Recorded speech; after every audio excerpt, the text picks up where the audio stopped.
वक्रतुण्ड महाकाय सूर्यकोटि समप्रभ।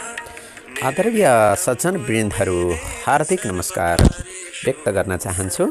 आज म यहाँहरू समक्ष विक्रम सम्वत 2083 सालभरिका गृह निर्माण मुहुर्त अथवा गृहारम्भ मुहुर्त, घर बनाउन सुरु गर्ने लग्न भएका दिनहरू प्रस्तुत गर्न चाहन्छु। कृपया यो सुनेर यो भिडियो हेरेर लाभ लिनुहुनेछ भन्ने आशा एवं विश्वास व्यक्त गर्न चाहन्छु। कहाँ कुन ठाउँबाट भिडियो हेर्दै हुनुहुन्छ कृपया कमेन्ट मार्फत जानकारी गराउनु नै हुनेछ।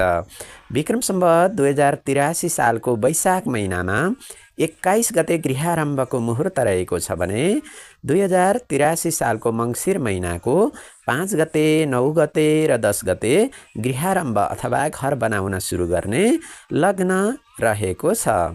त्यसैगरी विक्रम सम्वत 2083 सालको पुष महिनामा 1 गते, 4 गते र 11 गते गृहारम्भ मुहुर्त, घर बनाउन सुरु गर्ने मुहुर्त रहेको छ भने त्यसैगरी 2083 सालको फागुन महिनाको 7 गते र 13 गते गृहारम्भको मुहुर्त रहेको छ।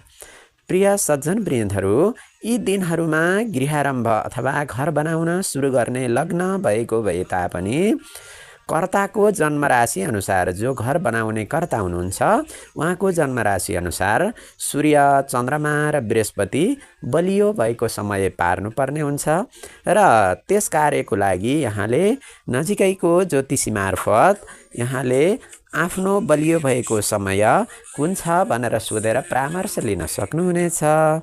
धन्यवाद।